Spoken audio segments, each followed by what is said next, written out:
Hello and welcome to our final module. We've got a serious problem in our cities. For years, the answer to flooding was always, build bigger pipes, get the water out faster. But let's be honest, it's just not working anymore. So in this session, we're going to flip that old idea on its head. We're going to explore a much smarter way forward, building cities that are truly resilient because they work with water, not against it. For the longest time, the goal was simple. Just drain everything and drain it fast. But our cities are growing, the rains are getting more intense, and that old approach just overloads our systems. It can't keep up. The new philosophy, and this is really the foundation for everything we do now, is about managing water intelligently. Instead of just trying to get rid of it, we've got to find ways to let it infiltrate, to store it, and to delay its journey through our city. And really, it all boils down to this one simple idea. This should be your mantra. Store locally, slow down runoff, and convey safely. See, when we store water right where it falls, and we slow down that big rush of runoff, we take the pressure off our pipes and channels. It gives the whole system some breathing room. And that allows us to move the water that's left over safely without everything getting overwhelmed.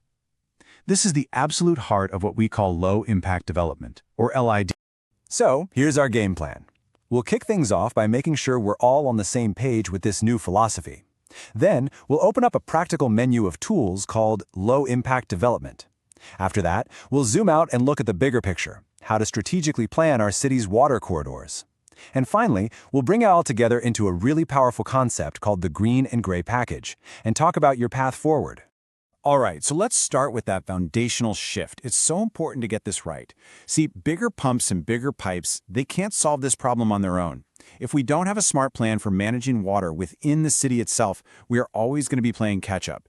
This is about strategy first, technology second. Okay, so how do we actually put this new philosophy into practice? Well, that's where low-impact development, or LID, comes in.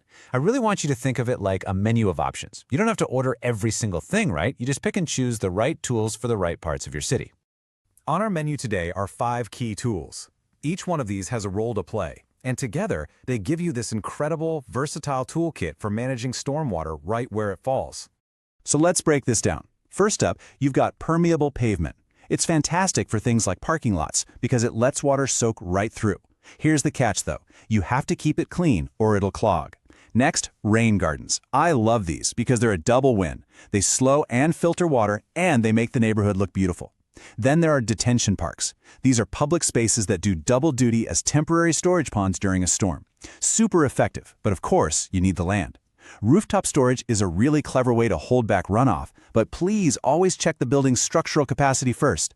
And finally, in those dense urban areas where you have zero extra space, underground stormwater tanks are the perfect solution. So we've got our toolkit, but where we decide to place these tools is just as critical as the tools themselves. And this brings us to a point that I really can't stress enough. How we plan our land use is often way more powerful than any piece of tech we could ever install. Now this right here, this is a crucial insight for any public official. Just let that sink in.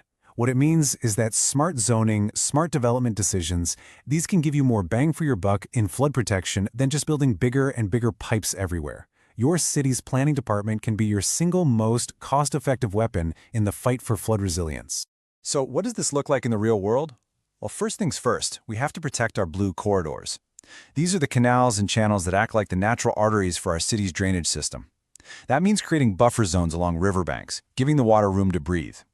Wherever we can, we should restrict new development in the most vulnerable low-lying spots. And look, if development has to happen there, we absolutely must enforce much higher floodproofing standards. We've covered the tools, we've covered the grand strategy. Now, let's bring it all together into what is probably the most powerful concept of this entire course, the green and gray package. This is all about creating a powerful synergy between nature-based solutions and traditional engineering. So why is this integration so important? Well, because neither approach is perfect all by itself. Pure green solutions like parks and swales, they're fantastic, they're flexible, but they can get totally overwhelmed by the kind of intense monsoon rains we see in Bangladesh. On the flip side, pure gray infrastructure, the big pipes and pumps, it's expensive, it's rigid, and if it fails, it can fail in a really catastrophic way. And this is where the magic happens. The green and gray package combines the absolute best of both worlds. Just imagine a detention park that captures that first big surge of a storm. It holds on to that water, which means the peak flow that eventually reaches the downstream pump station is way lower. This lets a smaller, more efficient pump station, our gray infrastructure, handle the rest of the flow easily. They work together, creating this multi-layered, truly resilient system. And this is a huge but. What's the single biggest reason these brilliant systems fail? Maintenance. Even the most amazing green and gray design is doomed if we ignore it. Sediment, debris, trash. This is the reality. Our designs must account for this from day one. That means easy access for cleaning and a clear plan for who is responsible. If a system is hard to maintain, I guarantee you its performance will decline over time. All right, we have covered a ton of ground here, from a whole new philosophy to practical tools, strategic planning, and these integrated solutions. So let's just take a moment to lock in the key lessons that will guide your path forward. If you take away nothing else, please remember these 4 principles. First, embrace that LID philosophy: infiltrate, store, and delay. Second, use spatial planning as your most powerful and cost-effective tool to protect your city's blue corridors. Third, integrate green and gray infrastructure to build a defense that is resilient and has multiple layers. And finally, and maybe most importantly, never ever forget to design for long-term maintenance. So let's do a quick knowledge check to wrap things up. When we talk about the real purpose of low-impact development, what's the core idea?